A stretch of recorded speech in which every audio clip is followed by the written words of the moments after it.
عمرہ کرنے کا مسنون طریقہ۔ عمرے کا طریقہ یہ ہے کہ میقات یا اس سے پہلے احرام باندھ کر عمرے کی نیت کر لی جاتی ہے۔ اس کے ساتھ ہی احرام کی تمام پابندیاں حاجی پر لاگو ہو جائیں گی۔ مکہ مکرمہ آ کر بیت اللہ کا طواف کیا جاتا ہے، یعنی کعبہ کے گرد 7 چکر لگائے جاتے ہیں۔ بیت اللہ اللہ تعالی کی عبادت کے لیے روئے زمین پر پہلا گھر ہے۔ اس کے گرد چکر لگانا اور طواف کرنا اس بات کی یاد دہانی ہے کہ ہماری زندگی کا محور صرف اللہ کی ذات ہونی چاہیے۔ طواف کعبہ کے لیے حجر اسود کے دائیں جانب دیوار پر سبز رنگ کی لائٹ طواف کے آغاز اور ایک چکر کے مکمل ہونے کے نشان کے طور پر لگی ہوئی ہے۔ ہر چکر حجر اسود سے شروع کیا جاتا ہے اور اسی پر ختم کیا جاتا ہے۔ ہر چکر کے شروع میں حجر اسود کا استلام کیا جاتا ہے اور 7ویں چکر سے فارغ ہو کر 8ویں مرتبہ حجر اسود کا استلام کیا جاتا ہے۔ استلام کا مطلب یہ ہے کہ اگر ممکن ہو تو حجر اسود کو بوسہ دیا جائے، اور اگر براہ راست بوسہ دینا ممکن نہ ہو تو دور سے حجر اسود کی طرف ہاتھوں سے اشارہ کر دیا جائے۔ حجر اسود کو بوسہ دینے کے لیے کسی بھی حاجی کو تکلیف دینا گناہ کا کام ہے۔ طواف کے پہلے 3 چکروں میں اکڑ کر کندھے ہلاتے ہوئے پہلوانوں کی طرح قدر تیزی سے چلنا سنت ہے۔ یہ عمل رمل کہلاتا ہے، جبکہ طواف کے آخری 4 چکر میں رمل نہ کرنا سنت ہے۔ طواف کے بعد 2 رکعت نماز پڑھنا واجب ہے۔ یہ 2 رکعت نماز کعبے کی طرف منہ کر کے مقام ابراہیم کے پیچھے یا مسجد حرام میں کسی بھی جگہ ادا کی جا سکتی ہے۔ اس کے بعد سعی کی جاتی ہے۔ صفا و مروہ کے درمیان 7 چکر لگانے کو سعی کہا جاتا ہے۔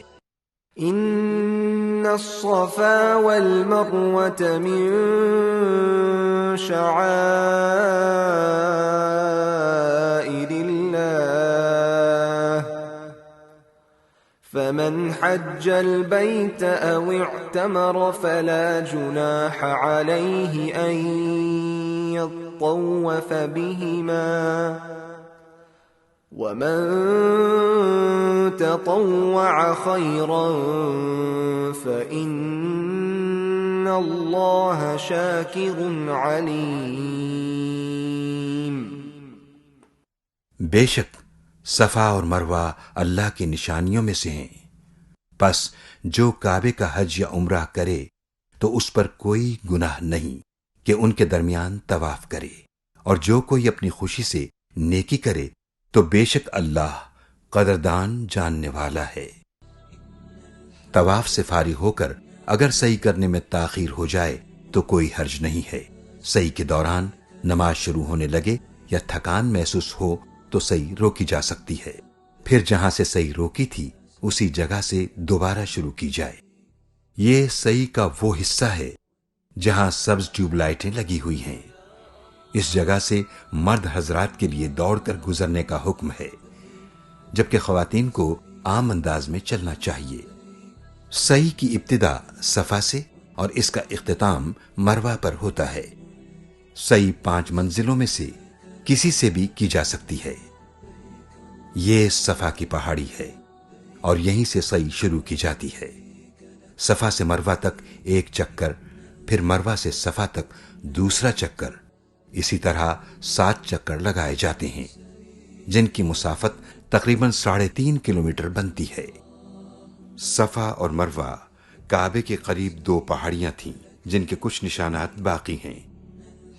حضرت ابراہیم علیہ السلام اللہ کے حکم کے مطابق حضرت اسماعیل علیہ السلام اور بی بی ہاجرہ کو یہاں چھوڑ گئے تھے۔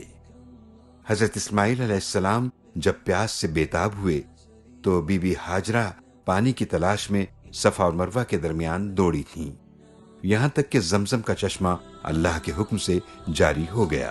صفا اور مروہ کی سعی اسی بے قراری کی دوڑ کی یادگار ہے۔ اللہ تعالیٰ کو یہ ادا اس قدر پسند آئی کہ قیامت تک کے لیے تمام مسلمانوں پر واجب کر دیا گیا کہ جب وہ عمرہ و حج کرنے یہاں آئیں تو ان پر صفا و مروہ کی سعی لازم ہے۔